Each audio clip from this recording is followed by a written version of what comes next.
Olá, amigos, mais um vídeo, mais um trabalho nosso, retornando aos nossos vídeos. Agradeço a vocês que me assistem, a vocês que dão like, a vocês que compartilham, aos inscritos, aos futuros inscritos. Mais conhecimento e mais informação na web, mais informação no YouTube. Vamos continuar. O vídeo de agora é o vídeo de número 114 e convido vocês que gostam de ver a minha revista eletrônica para que quando vocês tiverem tempo, quem não viu, com o vídeo agora são 114 vídeos, vocês podem dar uma olhada, porque eu tenho certeza que vocês vão gostar muito, principalmente quem gosta de informação, quem gosta de conhecimento, quem gosta de arte, de entretenimento, de cultura, de jornalismo, de geopolítica, vocês vão gostar. São vídeos simples, mas com conteúdo bem legal, porque nós aprendemos e nós tomamos conhecimento, informação e vamos entendendo melhor esse nosso mundo, vasto mundo e as grandes transformações que vêm ocorrendo no mesmo. Hoje eu vou falar a vocês um pouco, na nossa revista eletrônica, sobre temas bem legais. Vou falar sobre revolução industrial, sobre o que foi a revolução, essa grande revolução. Até tem muito a ver com esses movimentos, com esses encontros mundiais sobre meio ambiente, o que é que a Revolução Industrial tem a ver com isso. Falarei também sobre literatura brasileira e mais precisamente sobre um grande nome feminino, uma grande nordestina, que foi escritora e foi jornalista, a grande Raquel de Queiroz. Falarei também sobre revolução digital num país do leste europeu chamado Estônia. Vocês vão ficar impressionados com relação ao que vem acontecendo na Estônia, onde fica a Estônia e o que é que esse país vem fazendo. E vou encerrar o vídeo de hoje falando sobre um grande virtuoso da música clássica, que é ninguém mais, ninguém menos que Tchaikovsky. Vamos nessa, vamos no conhecimento, vamos nesse balão da informação, na nossa revista eletrônica, que tem como compromisso principal a divulgação do conhecimento.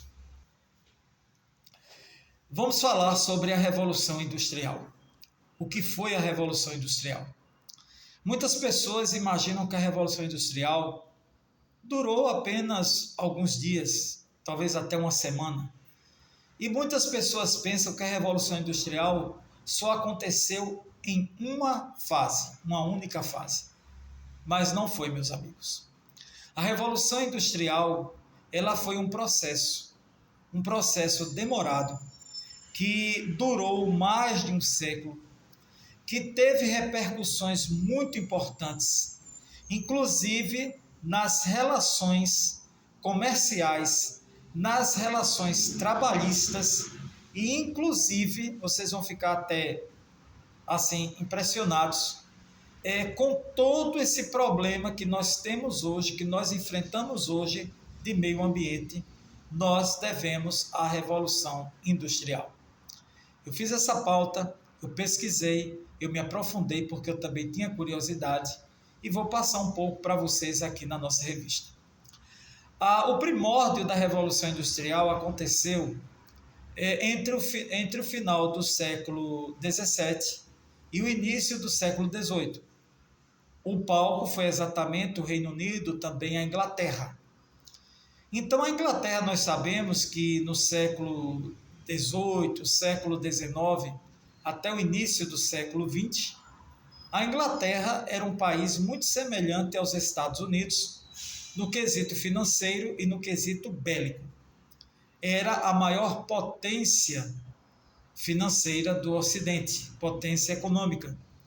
Tanto é que ela, ao lado dos portugueses, dos espanhóis e dos franceses, enviou navios para os Estados Unidos, porque os Estados Unidos, o país, era uma colônia pertencente ao Estado inglês. E tudo começou exatamente lá, começou exatamente no país inglês e lá aconteceu em mais ou menos 1698, porque eles eram detentores de carvão mineral, e carvão mineral é muito importante para as indústrias que estavam iniciando, foi que um homem inventou a chamada máquina a vapor. Depois, isso em 1698, depois do século XVIII, um homem chamado Thomas Watt, ele aperfeiçoou essa máquina a vapor, e aí foi o pontapé para que, como se diz vulgarmente, o pontapé inicial para que a indústria ela tomasse pujança lá no território inglês. Com o surgimento da máquina a vapor, houve a implementação da chamada indústria ferroviária inglesa. E eu já falei também em alguns vídeos meus sobre a Transiberiana, que é a maior ferrovia do planeta. Isso tudo aconteceu em decorrência do processo de revolução industrial ou de industrialização do Estado inglês. Isso século XVII, século XVIII, aí está a primeira etapa da chamada Revolução Industrial. Porém, nessa época, os ingleses já tinham mandado para o mundo todo a ideia do fim da escravidão. Mas não foi uma atitude tão de bondade, tão caridosa. Era o interesse de fazer com que os negros trabalhassem, recebessem seus soldos ou salários e pudessem pagar pelos produtos manufaturados por essas fábricas. Então, o que aconteceu? Aconteceu que, obviamente, os ingleses queriam mercado consumidor. E isso aconteceu. Mas para que houvesse mercado consumidor, para que houvesse produto na prateleira, digamos assim, era necessário que tivesse gente para trabalhar. Então houve o quê? Houve o processo de contratação de homens. Há relatos até de historiadores que as mulheres também trabalhavam e crianças, por incrível que possa parecer. E eles trabalhavam em condições subhumanas. Muitos deles trabalhavam mais de 18 horas por dia para agilizar, para movimentar a indústria inglesa e ela gerar dividendos para o Estado inglês e exportar, lógico, para vários países da Europa.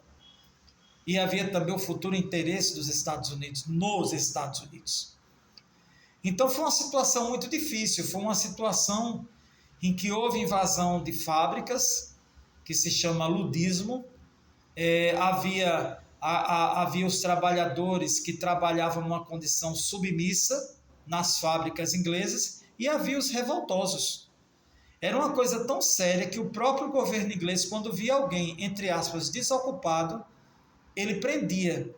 E pessoas até foram mortas porque não conseguiam trabalhar. Então foi um verdadeiro caos social implementado dentro da Inglaterra, em Londres, por conta da ditadura dentro da Revolução Industrial.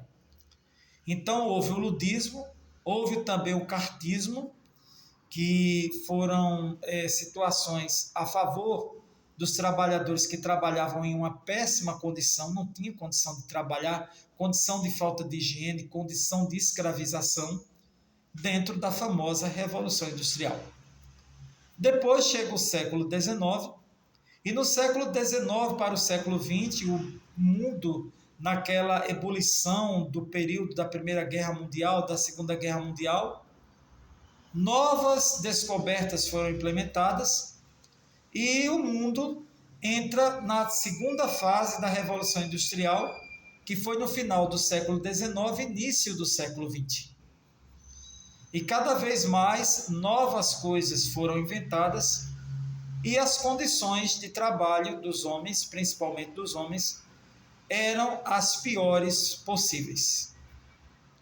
Quer dizer, eles faturavam muito, houve aí o surgimento do capitalismo propriamente dito, o surgimento também do proletariado, houve também o surgimento das ideias de Karl Marx e de outros, né, homens que trabalhavam com questões voltadas para socialismo, para comunismo, e o mundo, a Europa, entra numa grande ebulição e numa grande falta de diálogo entre os trabalhadores e os chamados patrões. E isso reverberou, não só lá, mas em várias partes do mundo, porque o mundo estava, principalmente o mundo ocidental, estava se industrializando. Já havia máquinas, lógico que nós diríamos que eram rudimentares com relação às máquinas atuais.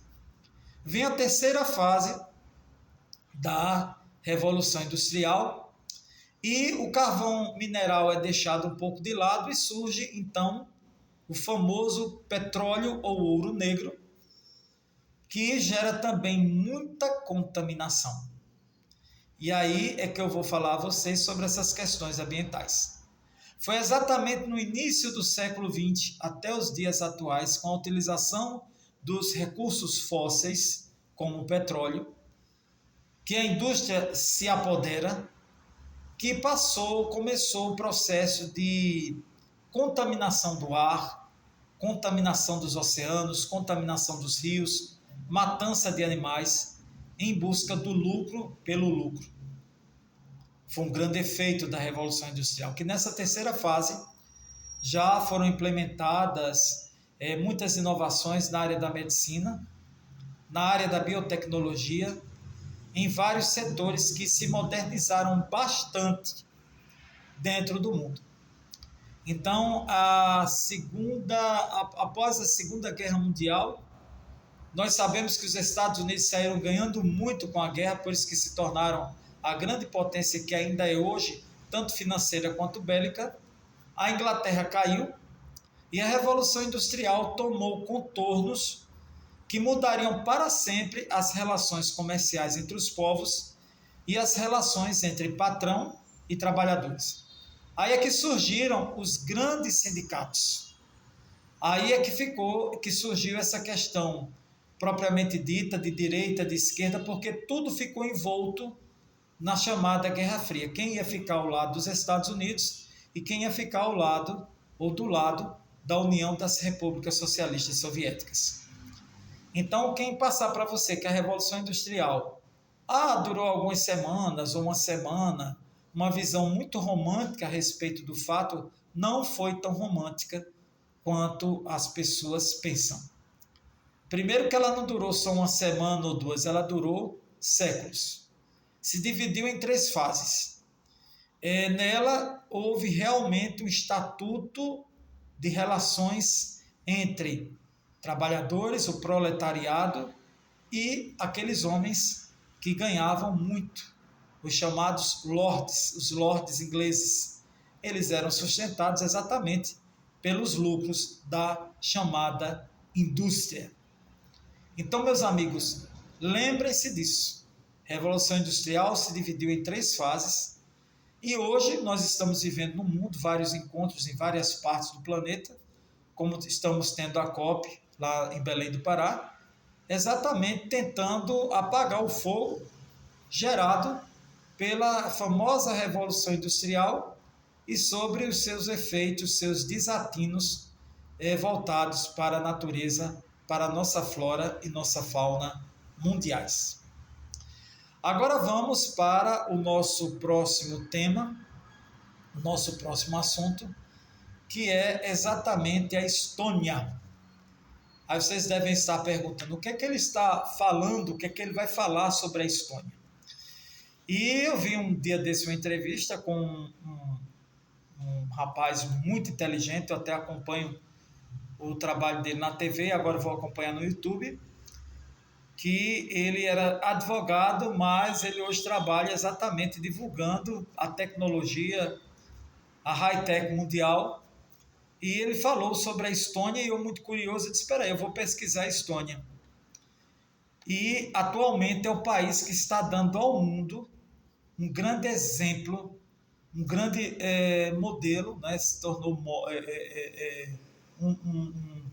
um exemplo de digitalização que um país pode ter. A Estônia, meus amigos, é um país do leste europeu que se tornou independente, né, da antiga União das Repúblicas Socialistas Soviéticas, atual Rússia, no final de 1991. E lógico que é um país que a gente não pode compará-lo ao Brasil, aos Estados Unidos, à China, à Índia, à Indonésia, com relação à população, porque é um país que tem um pouco mais de 1 milhão de habitantes. E, porém, ele está se destacando no mundo digital por se transformar numa democracia digital. E por que eu estou falando isso? Porque ele tem facilitado muito a vida dos seus moradores, do seu povo, através da digitalização. Eu vou dizer a vocês alguns exemplos. Lá se compra e vende um carro, no máximo em 15 minutos. 30% dos seus eleitores votaram nas últimas eleições na internet. 98% das receitas médicas são, prescritas digitalmente entre médico e farmacêutico. 98% das receitas médicas. Você pode acessar sua conta bancária, realizar pagamentos, utilizar transporte público com um cartão de identidade e de identidade digital. Aí são algumas das novidades, das facilidades geradas pela digitalização, da democratização digital ocorrida na Estônia, lá no leste europeu. Aí vocês devem estar perguntando, e será que há credibilidade nisso? Há total credibilidade.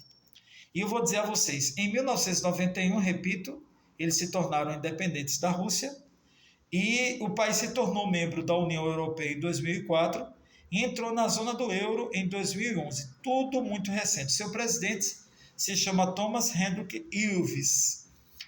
E ele, lógico, é entusiasta, né, dessa revolução digital, né, dessa revolução da internet dentro do seu país, e todos os processos, né, de organização do país pós-independência corresponderam também a exatamente o surgimento da internet. Aí, continuo.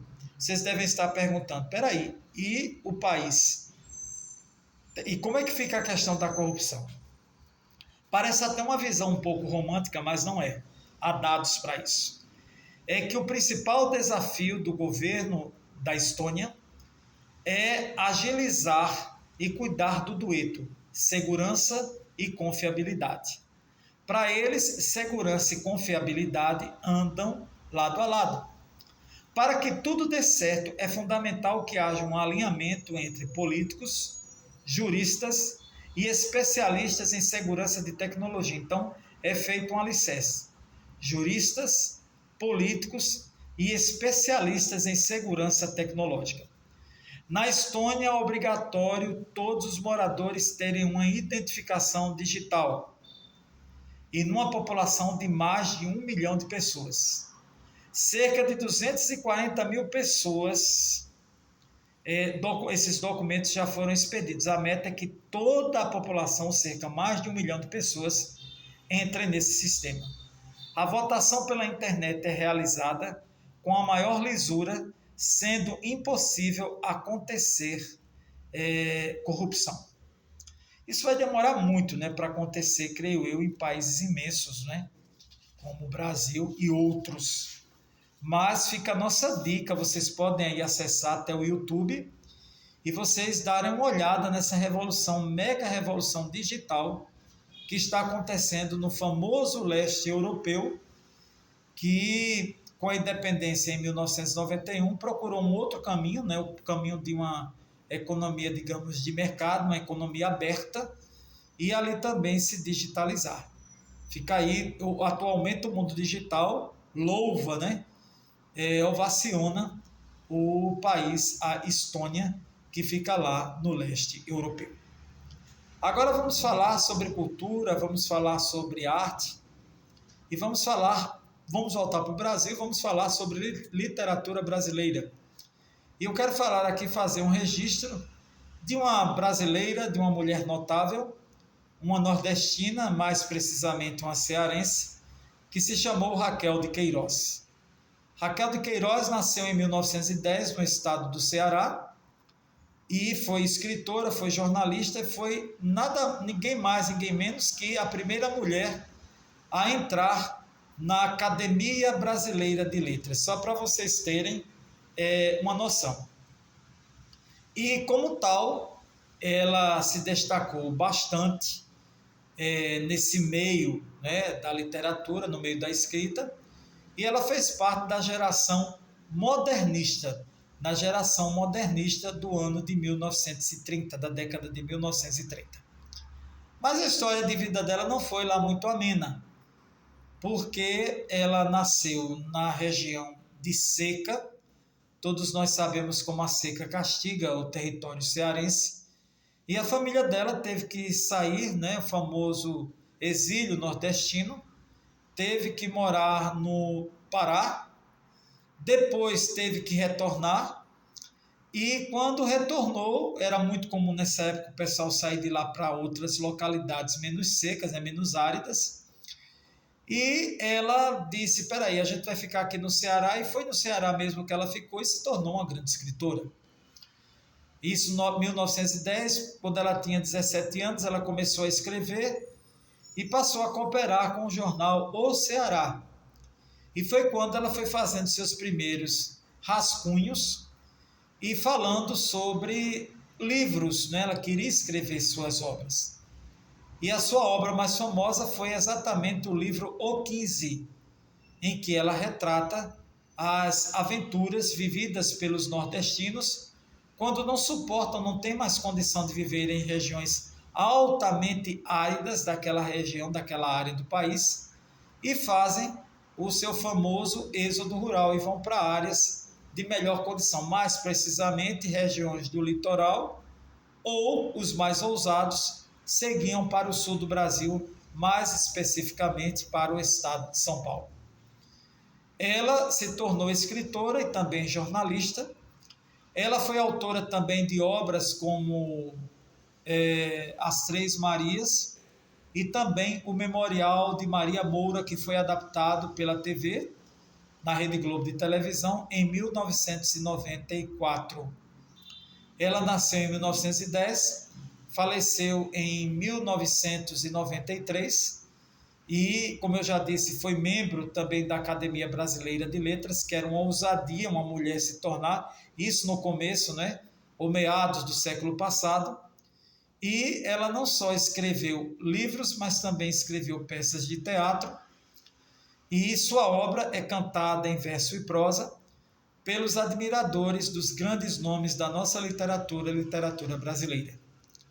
Fica aqui o nosso registro, fica aqui a nossa lembrança e a nossa divulgação na nossa revista eletrônica, que sempre divulga os grandes nomes da arte, da cultura, da inteligência, ou nosso agradecimento a esse grande nome feminino da literatura brasileira, que foi Raquel de Queiroz, que não foi só escritora, mas foi também uma grande jornalista, uma mulher muito ousada para a sua época.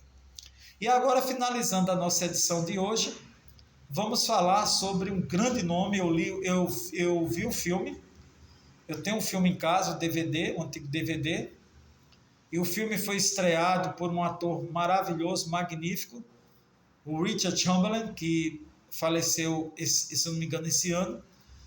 E o filme, ele retrata, né? Ele é um filme bem surreal, eu acho que deve ter no YouTube, mas que retrata a vida deste grande homem, né, que foi Peter Ilyich Tchaikovsky. E esse grande virtuoso da música clássica é quem eu vou falar a partir de agora. Foi um grande compositor russo, um grande compositor romântico, que nasceu em Votkivsk, na Rússia, em maio de 1840. Ele transformou-se num dos mais populares e mais reconhecidos nomes da música erudita e clássica de todos os tempos.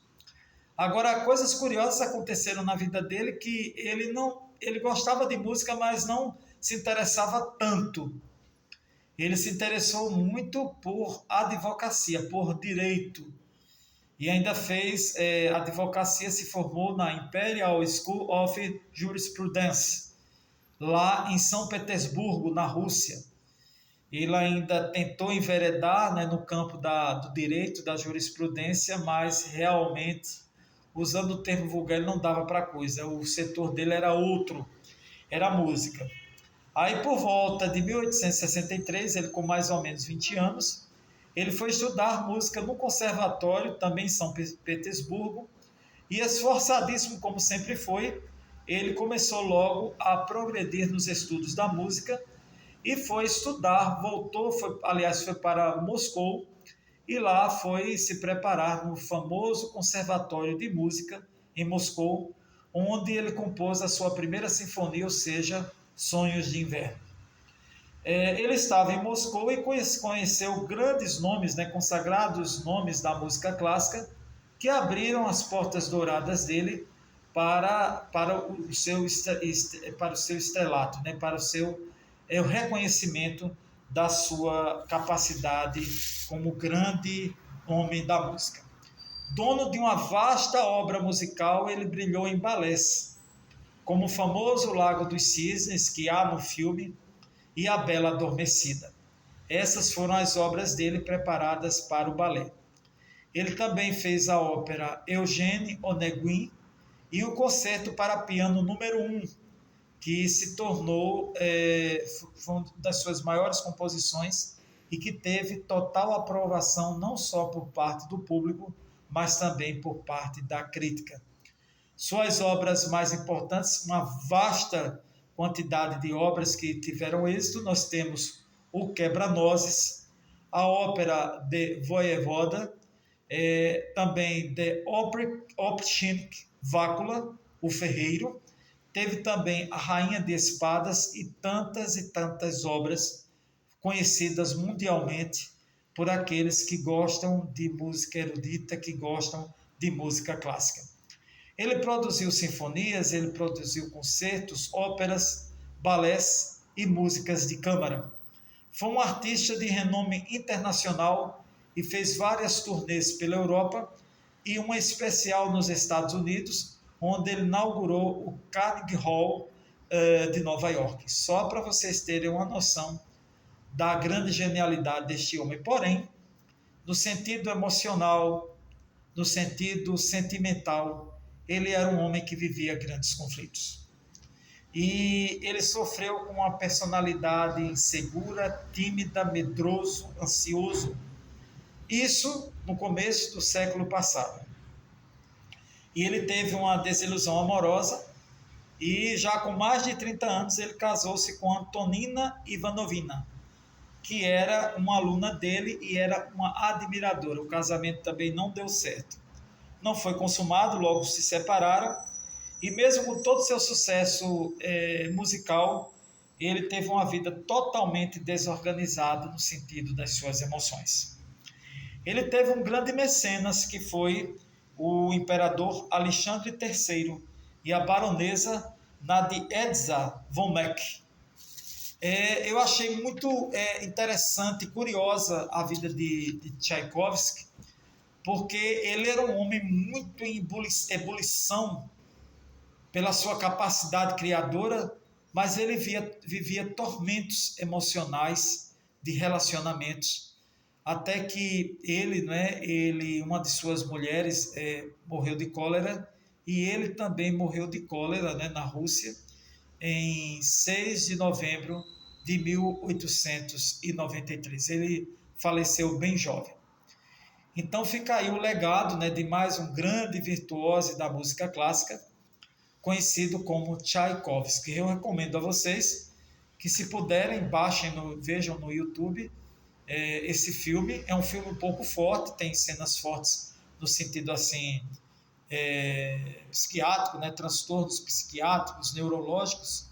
Tem pessoas que são sensíveis, mas o filme é bem legal. O filme, estrelado por Richard Chamberlain, mostra um pouquinho. Eu vi o filme várias vezes, assisto várias vezes, e assim, para fazer essa pauta sobre Tchaikovsky, ficou bem interessante.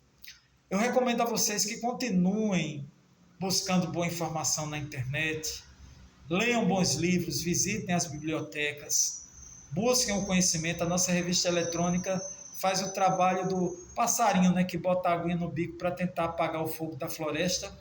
Mas eu sempre agradeço a quem vê os meus vídeos e busquem o conhecimento, porque você com o conhecimento fica mais difícil de você ser ludibriado.